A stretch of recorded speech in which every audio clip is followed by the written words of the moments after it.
Hey guys, it's the Man in Black here. Welcome to 52 Weeks of Green Lantern, week number 19. I know this is a couple days late. That's mainly because I had a video that posted on Friday, so I thought I'd stagger them out a bit. It certainly wasn't because I just didn't have time to film or anything like that. You know, that wouldn't make any sense. Before I go into the actual review, this is Red Lanterns number 5. I do want to ramble a little bit.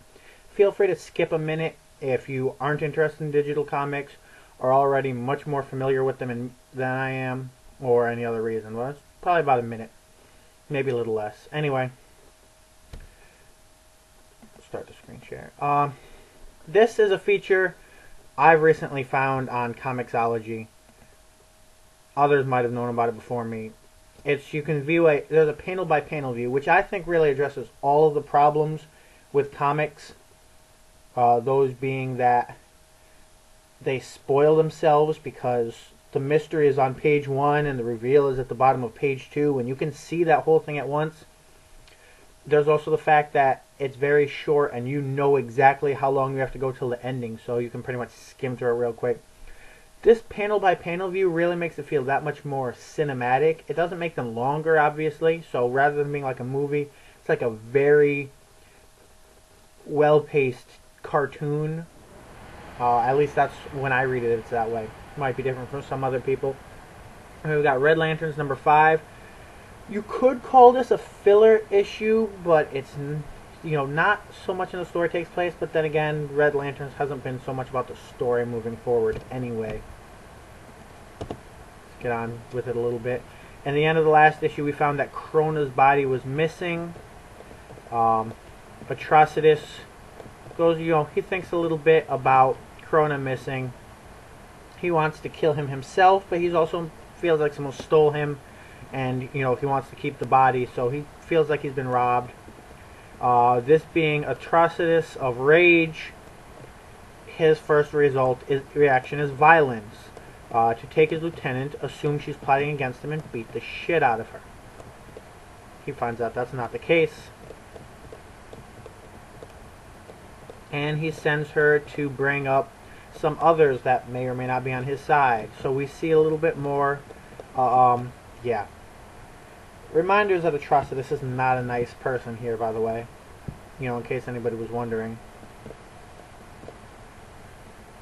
We see Dexstar. This is actually, I like this version of Dexstar here. He's a lot less comical. I know he's kind of considered a comic relief character, but whenever I see that type of character, I want to see their full potential. And he looks a lot less comical here. He's still obviously mostly comic relief capacity, but he looks less comical to the point where you could really see him inflicting some hurt if it came down to it. Yeah, and obviously the artist believes Bleeze is sexy, of course, which she's kind of supposed to be originated that way. Anyway, my point was, we go back through some more of the Red Lantern backstories. They have this interesting dialogue where they discover that even though a lot of this is about vengeance for the sake of justice, that's a lot of Atrocitus' thing. But we've got, we're not quite there, but we see that not only are good people who are wrongfully hurt there, but there's also former criminals who were taken from who were betrayed or otherwise put into a life of rage. So there's an interesting dialogue there about, well, they're clearly not here on a moral crusade, which is true. Atrocitus is sort of putting them toward his purpose, but they're collected pretty much because of rage.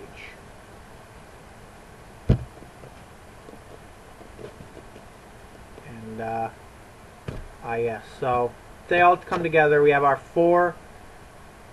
5 main Red Lanterns now. They're going to hunt down Krona, and of course,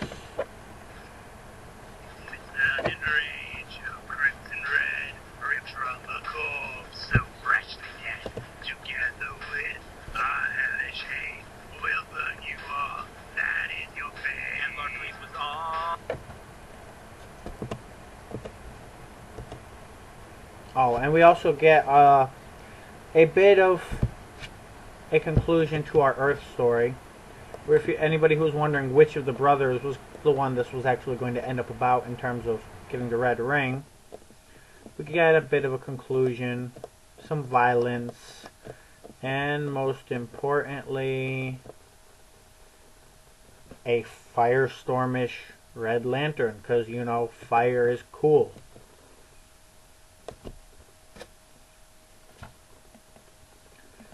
That's about all there is to say about Red Lanterns number 5. Next week, we'll talk about Green Lantern number 5, which is also the end of a story arc. Until then, Man in Black, out.